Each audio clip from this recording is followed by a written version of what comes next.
Hi, I'm Chris. I'm in Barnsley, United Kingdom, and this is my 1931 Ford Model A 5-window coupe.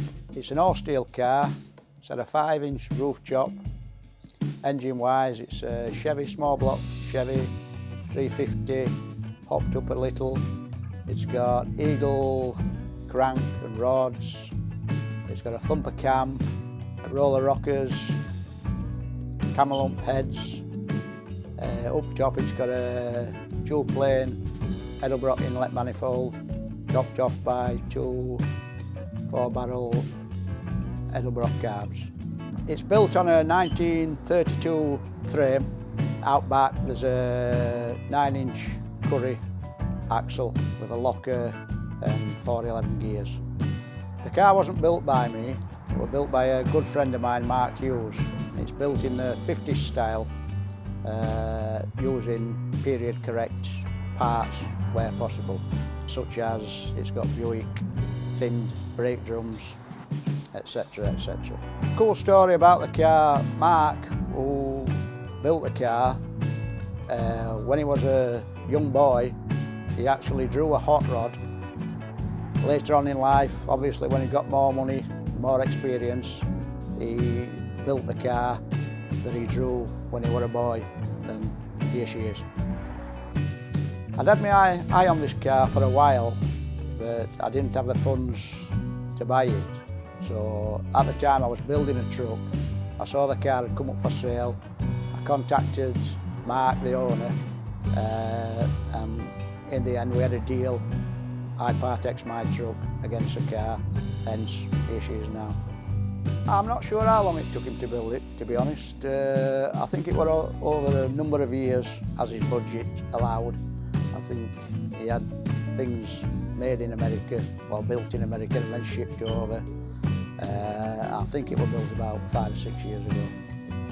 Yeah, the car is now, as I bought it, really haven't had a lot to do with it. I had a problem with the distributor, put a new distributor in, touch wood. Since then, all been good.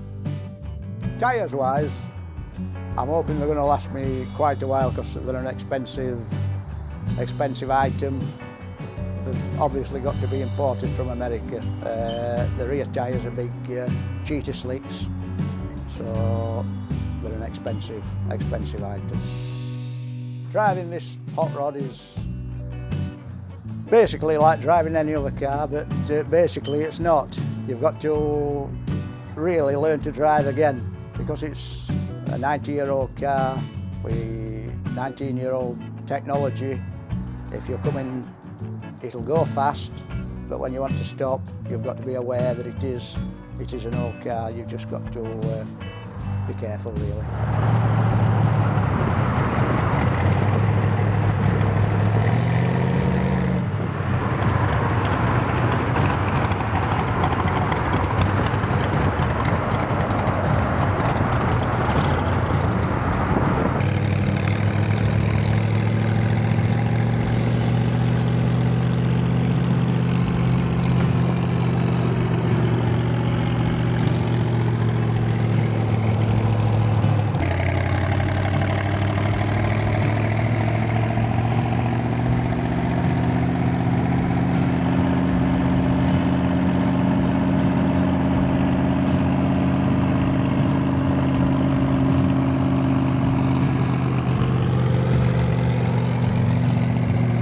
I haven't really stretched the car, so I haven't really had a chance, but I know the last owner took it down the drag strip and I think it had a quarter-mile time of about 13 seconds, low 13s.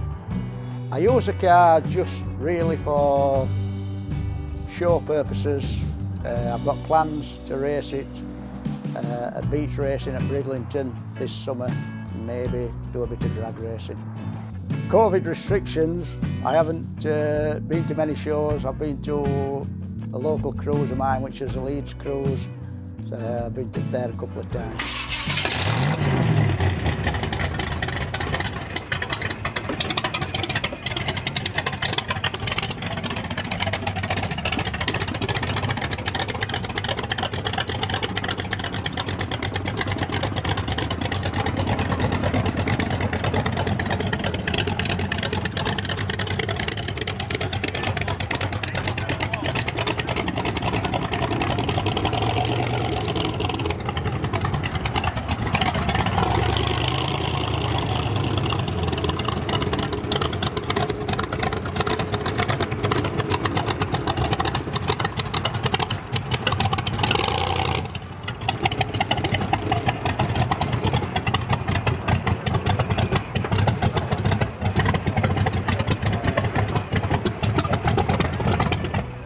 the moment I'm going to leave it as it is. I've no plans to change it. It's been built in a 50s style, and I've come to quite like how it is. Me myself, I got into American cars when I was a child. I saw a Corvette Stingray.